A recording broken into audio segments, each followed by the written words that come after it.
Hello everyone, I am Anumit Kumar. Welcome to Key Concepts. In today's video, we are continuing the concept of what is the difference between VLDC and PMSM motor. So before starting the today's lecture, let's discuss what are the key concepts that we have discussed in our last lecture. So in our last lecture, we revealed the concept why we called VLDC motor as a brushless direct current motor, where we have discussed why we so called these motor are as a direct current motor, and then we have discussed why we called these motor as a brushless motor. So for that we have discussed first the working principle of DC motor, then we have seen the what is the limitation of the mechanical commutation, and then we have seen what is the basic concept behind the electronic commutation and how electronic commutation comes over the limitations of the mechanical commutation. Okay, and then we have discussed what is the base operating principle of VLDC motor, what are the major component of VLDC motor, and how these motors are called doubly excited motors, and how these whole motor operations happens. And then as a conclusion, we have seen the structural difference between DC and AC motor. Okay, and then we concluded that these motors are not so-called VLDC motors. Calling these motors as a DC motor is actually a wrong conventions. Okay, so as these motors are very much similar to the synchronous motor, so we can call it as a synchronous motor, and these motors having a permanent magnet, so we may call these motors as a permanent magnet synchronous motor. Okay, so these are the points that we have studied in our last lecture. In today's lecture, we are going to discuss what are the basic concepts that related to the synchronous motor, how these motors operates. Okay, and then we discuss more about the working principle of permanent magnet synchronous motor. Okay, and then we see what are the rotor possibilities that it has, and what are the bindings that we have. Okay, so we will see all this concept. Then we see what are the concept till now we studied, and we are just like summarizing all concepts. Okay, in this session. And then we have a question session where I will going to ask some few questions, so that will help you to enhance yourself. The first session is related to the concept of synchronism. When we talk about the concept of synchronism, what actually it means? Okay, the synchronism it actually means the relative activity or a speed between two things are equal or similar. Okay, I usually use this example to understand the concept of synchronism. So there are two persons who are traveling on our highway. The first person his name is A, another person name is B, and both having a bike. The person A is running with the speed of 100 km per hour, and the person B also having a bike, and he also traveling a speed of 100 km per hour. So these two, A and B, having a same speed and they have a same position. So there is no position difference between these two persons, and there is no speed difference between these two persons. So in that case, we can say that these two persons, A and B, are synchronized their speed and position related to each other. Okay, so this is the basic concept that I usually use to provide the basic idea of concept of synchronism. And if we relate the same concept with the synchronous motor, so as you can see the animation, and this is the animation that is related to permanent magnet or VLDC motor. It's not like synchronous motor, so you can see it doesn't have any rotor, doesn't have any binding. Okay, so I use this animation because I found this very much useful to provide you a good visualization of the concept of synchronism. So as you can see that we have a rotor, and at a rotor we have a fixed permanent magnet. Okay, or we have a fixed polarity. So as you can see, we have a rotor which having a S pole, and we have armature which is a stationary, and we have developed our electrical signal in such a way that if the rotor is rotating with some particular RPM at any moment of time, we energize our electrical system or electrical binding in such a way that if the rotor achieves the N position, and the same way stator has to be synchronized. So the rotor and stator having the concept of mutual attraction by their opposite polarity. So what actually it means, if the rotor having a S pole, stator must have a north pole, then only it is practically possible to achieve a concept of synchronism as I discussed in the example. Then we talk about the working principle of synchronous motor. So first we see what is the structure of or a construction of synchronous motor. So synchronous motor is actually a doubly excited machine. And how it's doubly excited machine? As you can see, these are it has a stator as an armature winding, and that will be energized by the three-phase AC current. Okay, as you can see, and it has a rotor or a field winding, and that will be excited by the DC supply. So we have to provide two inputs to the motor, so that's why it's called the doubly excited. Okay, as we discussed, it stator actually armature having a three-phase supply. Okay, three-phase supply, and the rotor having a DC power supply. We are energizing rotor by the DC power supply. Okay. Next, we understand the concept of synchronism as we discussed earlier, that the rotor and the stator electrically like synchronized with your mechanically rotated rotor. So as you can see, this is actually a RMF. Okay, and each phase are differentiated by 120 degree. Okay, and as you can see how individual electromagnets are energized. Okay, just see the whole video. Okay, so as you can see, so this is actually phase AR, and when entering, so whatever the phase related to this section are energized, and when the another section comes in figure, so the positive will be north and the negative will be creates a south. So as you can see in the picture, it provides a very good idea how the three phase in motors are energized. So this is one picture of a rotor where you can see the graphical section. So this is a B is a phase C, this is a phase A. Okay, and we always have, while controlling these type of synchronous motor, we always use some reference, rotor reference, and once we know that we have a two axis actually along with the synchronous motor, that is actually along the north we have a D axis or a direct axis. The phase difference between these two axes are actually electrically 90 degree. So let's start with the concept of how permanent magnet synchronous motor works.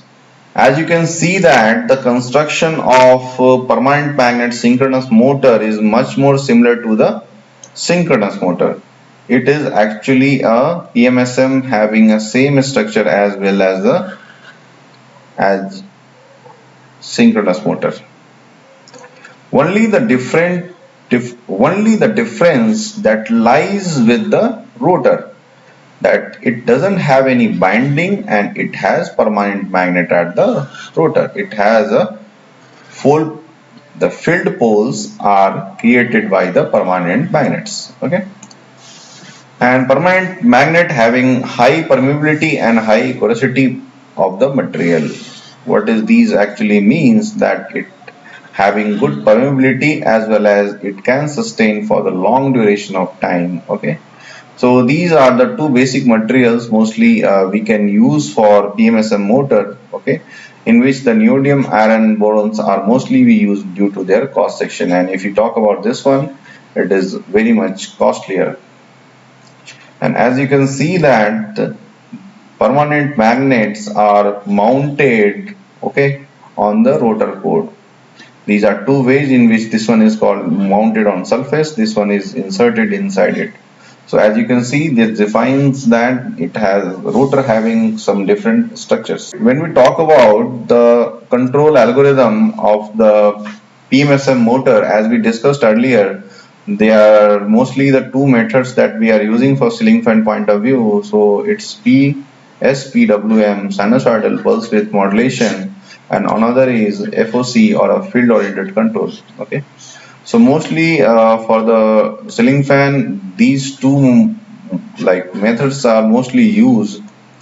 Depends on which type of customer, these two methods are mostly used. So as I discussed earlier, in electronic commutation, as you can see that we have a AC input, okay, and this one is AC to DC conversion or a rectification section. Okay, so this is actually a AC to DC. Okay, AC to DC section.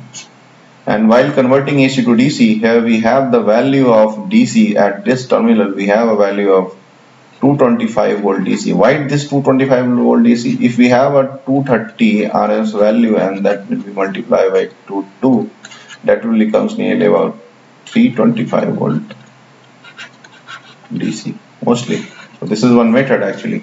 In some cases, we use some SMPS after this circuit, so we may convert this value to the 12 volt or a 24 volt or a 48 volt. That depends on which type of motor actually you are using. If you are designing this motor, okay, for operating for 24 volt, okay, you have to use some converters or some buck converters or a DC to DC converter to get this terminal or this terminal or this terminal to be 24 volt.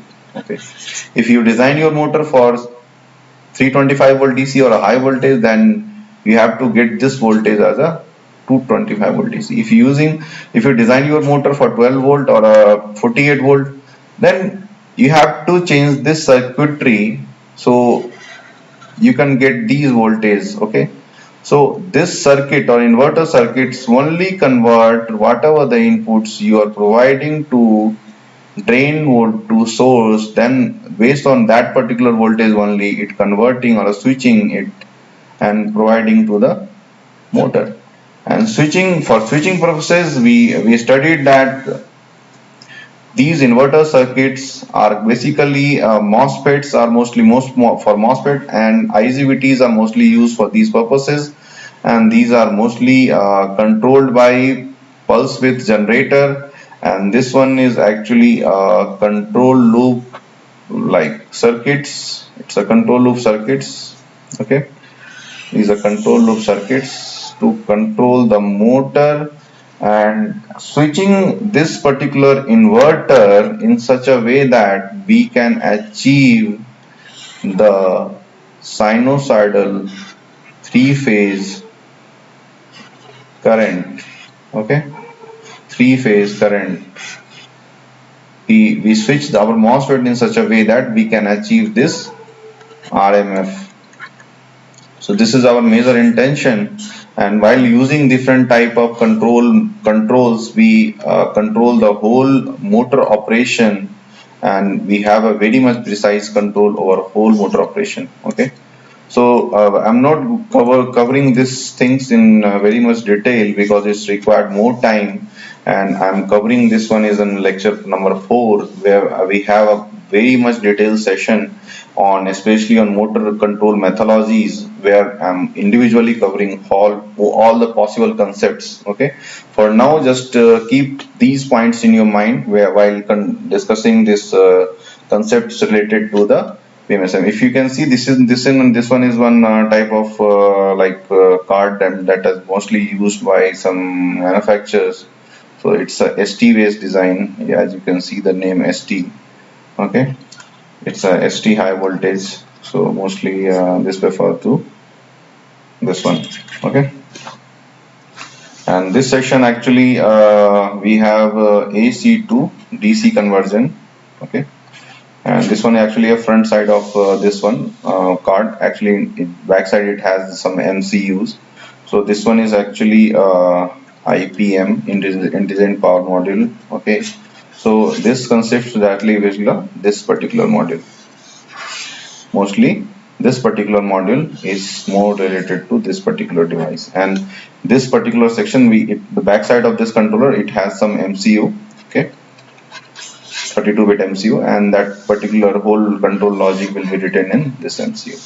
So more or less you get some basic idea about it, and this is the terminal where the motor is going to connected. The three wires are coming from this terminal, and there's a motor which will be connected with this terminal. So more or less you're getting some basic idea how the control methodologies will work, and we will going to discuss whole concept in control methodologies in lecture number 4. So as you can see, the very basic animation that is related to FOC, there are some methodologies we are converting. We are getting some three phases, and we are converting these three phases from when we get three phases. When the motor is running, we getting some three phases from the motor, and we sense actually by using some current sense or some different type of methodologies we have. We sense the like whatever the current flowing to the motor, and we analyzing that current, and we creating some error voltage signal, and using that error voltage signal we generate some correction voltage, and that correction voltage will be done by the pulse width modulation. As you can see, this is SVM, space vector modulation. We use some concept to achieve the sinusoidal waveform.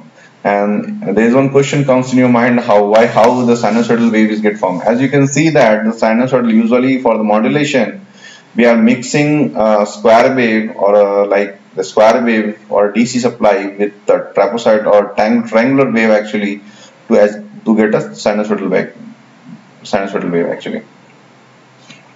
Okay, as you can see the below, these are the MOSFET switching concerns. So as you can see, at any moment of time, three MOSFETs are on. So this one is one and rest two. Okay, as you can see, at any moment of time, three phases are energized, and the three MOSFET will be operating at a time. And in the VLDC, as we can see, we have a two phase only energized, even though we have a 6 MOSFETs, but only 2 MOSFETs are energized at a time. But as we can see in PMSM, we have a 3 MOSFETs operating. It means that at any moment of time, all 3 phases are in an active condition. So this one is also not sufficient for discussion. We may discuss this one is in lecture number 4, where we are going to discuss more about the motor control methodologies. So I have that more than 2 to 3 hour session in which I am going to cover the whole basic clarity and what are the basic concepts that is more or less related to the FOC. So let's see what are the type of rotor configuration that we have in our permanent magnet synchronous motor. Okay, usually in permanent magnet synchronous motor we have two type of configuration, that is called IPM and SPM. IPM actually stands for inner permanent magnet motor, and SPM stands for surface permanent magnet motor. Okay, as we can see, we have two possible rotor architectures with the PMSM motors. The first is IPM motors and another is SPM motors. So IPM motors actually stands for inner permanent magnets motor, and the SPM motor actually it means surface permanent magnet motors. Okay, and okay, so what is the basic difference between these two? Once we talk about the SPM, so it means it's a surface permanent magnet, so it is a rotor surface. Okay, and these magnets are mounted on the surface of the rotor, so called it's called the SPMs, surface mounted motors. Okay, surface permanent magnet motors. And once we talk about the IPM, it means inner. So actually we are putting our magnets inside the rotor core. Okay, so called it's called IPM. When we talk about the possibilities of rotor arrangements in the permanent magnets, okay, so these actually having two types of rotor arrangement. The first is inner rotor and another is outer rotor. And if we talk about the inner rotor, we have a IPM possibility and another is an SPM. And if we talk about the outer rotor, we have a IPM possibility, but mostly this one is not in use. Very few applications are there, and mostly it's in R&D stage, but it's not in practically used. And when we talk about the SPM, this is mostly used with hub motors, as you can see in railway station and some big like spaces where you can see the big in a mall or somewhere, it has a very big fans, that is called hub motors actually. Okay, and some like ceiling fans applications, some scooty or automobile, you can see these type of configurations. And okay, in the automobile currently these type of configurations are very much like famous, and it has some own advantage. Let's see in detail. When we talk about the surface mounted motor, it has some advantage as well as some disadvantage. Okay, so actually it's mounted on the surface of the rotor. Okay, so that create some issue with not to use these particular combination to the high speed application. Why we are not able to use these type of configuration in high speed application? So usually we use some material to hold a rotor core and permanent magnets. Okay, so that will be not safe while using it at a very high RPM. So mostly 2000 RPM, okay, are mostly used for some applications where we can use these type of configurations. And when we talk about at a high speed, it's very tough. In the same way, this one also we are not able to use for the high speed, so it has some limitation. Okay, so we will not able to use it, because why? The rotor may be come out, whatever the rotor magnet we have, it may be come out. Okay, so the another points is much more related to some more higher concept, but you just go through it. Okay, so it has some uniform air gap, so it doesn't have any, it's a non-silent pole motor, so it doesn't have any silency. So it's like almost it has a uniform air gap. Okay, and it doesn't have any reluctance torque. Now what is mean by reluctance torque? So what actually the reluctance torque means, and it doesn't present in this motor. So as we can say that it's a high performance machine tools drives, or it can be used for the robotics and some other applications. So if you can see this configuration, it is mostly used for drone applications, and we are using it for the ceiling fan more or less. So this is the combination. So this is the combination that we are going to use for ceiling fan. Okay, most of the ceiling fans are used in this configuration. So there is some basic information about the reluctance torque. If you don't have any idea, I just try to provide you some basics. Assume some motor, that we have some motors. Okay, and it has some poles. Okay. Assume this one is S, this one is N. Okay, and we have one ferromagnetic bar. Okay, something like that. It's a ferromagnetic bar. So something like that it is there. So we know the concept of reluctance, that the reluctance of air is very higher compared to the ferromagnetic material. So rather than moving from the air, the flux always try to follow the lowest reluctance path, and that will be available with this metal body.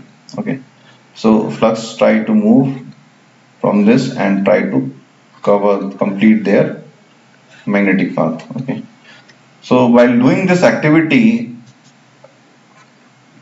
what actually it is try to follow the lowest reluctance path. So this rotor will move in this direction. So due to reluctance, it creates some torque. Okay, and that torque try to rotate this motor toward the clockwise direction, and that torque is called reluctance torque, and that torque will provide a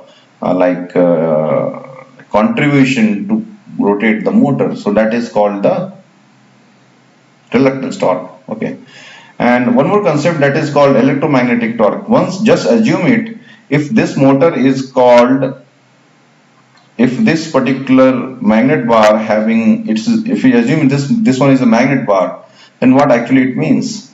That it will rotate toward clockwise due to the mutual attraction between rotor and stator. Okay, so this is the major reason why this motor will rotate. So this is the two concept. One is reluctance torque, and that is the torque which is generated due to attraction.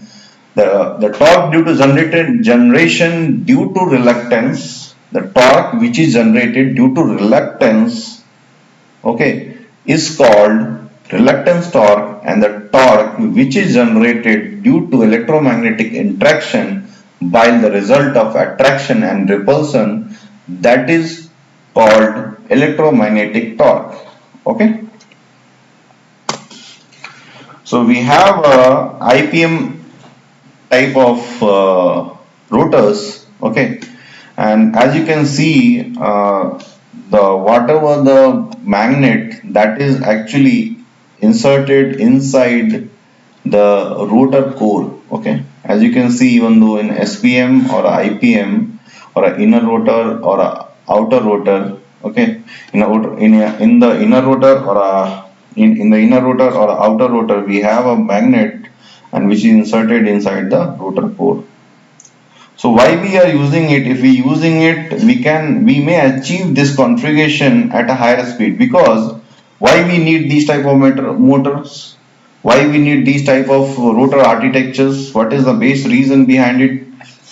So as we can see that by putting these magnets inside the rotor core, we might be achieve a higher speed. Once we talk about the bikes, once we talk about the different electric vehicles, we need a high speed. We need a high speed. For high speed, we need to go ahead with the concept of field weakening, and that field weakening only be possible while we have some concept related to the ID and IQ. Okay, and that is only practically possible in IPM motors. Okay, mostly it's not only practically, but mostly we prefer to do it by this one. This one is also practically possible, but it's still in design stage. There is no practical application still now. It's there. If there is, it's a very initial stage. So mostly, almost I can say the automobile is 90. I can say almost 99% motors are designed with the IP motors. Okay, so it has a concept of if we can say the torque which usually generate. So as you can see, this magnet, okay, it's rotated inside it. So even though it has some metals, as you can see, so this motor having some concept related to the concept of reluctance torque. Okay, it has a concept of reluctance torque as we discussed in our last lecture. So it has some concept related to the reluctance torque, and it has a electromagnetic torque. So the total torque will be the summation of both the torque. If we say the total torque of this motor is a resultant of the whole resultant torque as well as the electromagnetic. So both torques are providing the resultant torque. So there is one concept of concentrated and distributive winding. So what is the basic difference between concentrated and distributive winding? So this is the basic concept as usually try to understand, and usually this is the simplest way to understand the concept of concentrated and distributive winding. Just consider one pen, and you have a string. If you want to cover this particular pen, what is the possible way to cover this section? Okay, we just do it by this process. So this one is actually something like that. You just concentrating your bonding toward the whole pen. Okay, let's understand. When we talk about the distributive winding, just try to assume this one. You have some ball in your hand, and I provide some string to you. How are you going to cover this ball by using your string? If you start bonding or start covering your ball by using this one. So if you are following this particular path, it's not practically possible to cover all the ball. So what you do, you make some loops, okay, and then you shifting your loop again to the further section. So once you cover the other area, the same way you again shifting this one. Slowly, same way as you can do, slowly you just keep doing it, and after some time, once we do some covering, then you make. So you have to make n number of loops, okay. As we can see, this described the distribution. So what you did, actually you using some loop of strings and distributing toward the right side or left side, so you can get complete covering of this bulb, complete covering of this ball. So now you can see this one, you don't need to put much effort for covering the plane while covering this bulb, while covering this ball. You need to put proper effort or distribution of your binding, as you can say, as a string. So it's called distributive binding. So you get some basic idea while comparing these two concepts, okay. As we can see, with respect to the slots, as we can see, we are using more and more conductor in one slot.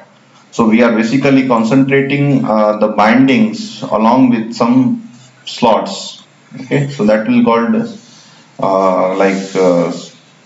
concentrated binding. And whatever the waveform it has, most of cases the slot and armature are mostly equal. The slot of armature and pole are mostly equal, okay. And mostly it doesn't have a sinusoidal waveform, okay. So while discussing the concept of BLDC, we discussed that we have a trapezoidal back EMF, okay. So this is the basic assumption that made by Persians, that the sinusoidal binding done by distributive binding, the sinusoidal back EMF we can achieve by distributive binding, and the trapezoidal back EMF that we can achieve by concentrated binding, okay. We are discussing these all concepts in very brief in our motor design course that we are launching very soon. So and also in the chapter number 3, while discussing the whole detailed operation of BLDC or PMSM motor, we are describing how these electromagnetic distributions happens, how the back EMF waveforms are get decided by distributing these type of bindings. So we are going to discuss. So for now, you just understand, for BLDC we are using concentrated bindings, okay. We are using concentrated binding to achieve the trapezoidal back EMF, okay. Trapezoidal back EMF. So the next session that we have, so next thing that we have the concept of distributive binding, that actually say that by using distributive binding we can got the smooth sinusoidal back EMF, okay.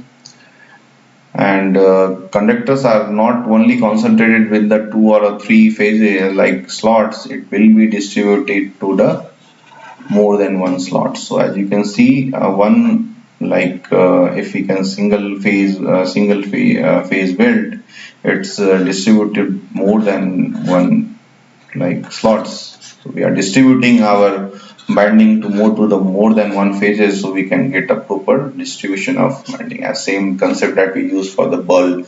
If we have some ball and if you want to cover it, so we need to use more and more place or circular rings to achieve this.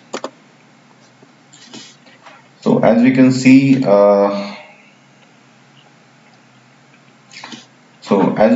the advantage of distributive binding. The distributive binding actually reduces the harmonic EMF and it improves your waveform, and it removes the reduce the effect of armature reaction. And we need to, while designing our motor, we always try to nullify or try to remove or avoid this particular concept. So that is not actually not a good for the motor design. So that will be removed by this binding. So if the binding is distributed perfectly toward the motor, so we can get a better cooling. Okay. So another thing, that if we have a stator core, and that core, if we have this binding, we distribute it in the whole core, so we can utilize our whole core area. So that will help us to get a proper output. So these are the basic concept that we have studied. Now just for recall, in the first session, what are the things we discussed? The first session we discussed that what is the basic difference between VLDC and PMSM motors, okay, and in which family these actually it belongs, okay, and what is the major criteria to differentiate these two motors. As we discussed, the trapezoidal waveform basically describe the VLDC motor, and the sinusoidal back EMF is when we talk about the based on the phase energization. The VLDC always have a two-phase energization, and the PMSM motor has a three-phase energization. Okay, so these are the things we studied in our lecture number 2, part 1. And then we have studied in our last lecture, as we discussed in our first section, first revision session.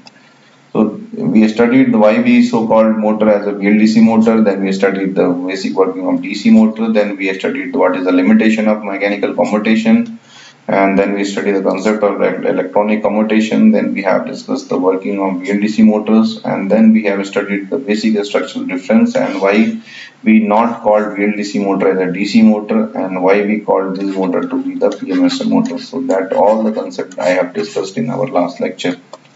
And then we have discussed the key concepts. In today's lecture we have seen that what is the basic concept of synchronism and how the synchronous motor will operate, and what is the construction and working of PMSM motor, what are the design possibilities of the PMSM motors, and the type of concept, how for basic understanding regarding the bindings, the concentrated and distributive bindings are used and how it can be done, okay, and what is the advantage of the distributive binding. So these are the basic things that we have studied till now. So far I feel these are very much basic information that will be provide to relative interaction or understanding to differentiate these terminology for VLDC and PMSM. Okay, so this is the major concepts that related or differentiated these two motors, and what I feel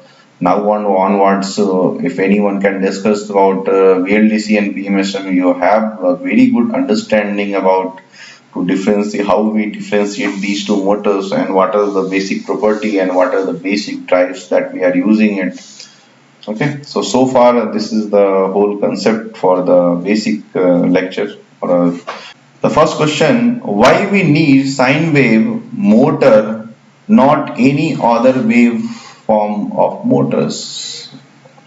As we can see that we have a three-phase motor, okay, the synchronous motor, and we are discussing about the PMSM motor, okay.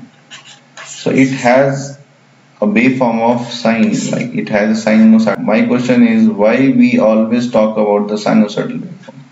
Why we not talk about the trapezoidal waveform, or like we can say square wave waveform, okay, or a triangular waveform? Why we always be interested in sinusoidal? What is the major reason or a concepts that always be more focusing on the motor which having a sinusoidal back EMF or a sinusoidal? Then I have another question, that if we consider the VLDC motor, IPM or SPM motors, if we are feeding this one with the sine wave drive, the drive having a that will provide a sine wave, then these motor will work or it will run? In the same way, if we have a PMSM motor or IPM if we have a PMSM, IPM or SPM motors, that will be run on square wave. If you supply if you connect these IPM motors with the square wave drives, whether motor will run or not. Okay. The another question that I have: how distributive winding will make sinusoidal back EMF? That is one question. That is very like a usual question that always comes in your mind while studying this lecture itself. Okay, why, how these motor provide sinusoidal and concentrated winding provide trapezoidal? Okay, so just go through these questions. Okay, the another question that I have in mind, like if we talk about the rotor architecture for ceiling fan application, as I discussed that we are using basically outer rotor and structure will be SPM, surface permanent magnet motors. My question is, why we use this structure? What is the major reason behind it? Why we need these type of structures? Why we not go for the inner motor? Why we not go for the inner? Why we not go for the inner rotor? Why we not go for the IPMs? Why we need outer rotor and SPM configuration? So anyway, just try to go through the questions and try to connect your concepts, and where are you able to connect your like questions and try to understand, like okay. Anyway, just go through the all possible questions. Just read this question perfectly and try to connect, like whatever the things you study, whether you are able to connect these things. Definitely, I did. Most of the like popular, mostly you will not able to get the proper answer. But just while covering the whole session, I'm going to cover all the possible answers for these all possible questions. So like while covering the whole session, if you have the answer, just make some comment below this video, and I will start replying for that. Okay. And if you don't have the question, so start searching for that. You may go for the Google, some more different resources. If you have some friends or someone, just keep asking this question. Whether you can get the answer, just let me know. If you not get the answer, so sooner or later, while slowly covering the sessions, I will be explaining all those like concepts that expands the proper answer for these questions. So in next lecture, we are going to discuss about when the first PMSM and BLDC motors are basically manufactured, and what is the major regions where these first manufacturing happens, what are the major companies who involved in this one, what are the step-by-step developments that happens with these type of motor in different applications, what is the current scenario or application areas where the BLDC and PMSM motors are used. Okay. When we talk about the PMSM, mostly you can say automobile industry, we are using it in our home appliance. Mostly, PMSM motors are used in so many different, in aerospace engineering, some robotics, so many different application. You may use this type of motor. When we talk about the BLDC, as you can see, the auto rickshaws, as you can see in the Indian market, mostly the auto rickshaws are BLDC motors. Okay, mostly due to their cost section and other concept. In ceiling fan itself, like when we talk about the ceiling fan, it have some like last 10 years they are supplying for the solar projects. In the solar section, they are supplying some BLDC, the motor that is actually called BLDC. So mostly it's a two-phase motors. It's not three-phase motor, it's a two-phase. So at a time only four, you can say MOSFETs are, only four MOSFETs are there. So at any moment of time only two MOSFETs are on. Okay. Only two MOSFETs are on condition. So that will run the motor.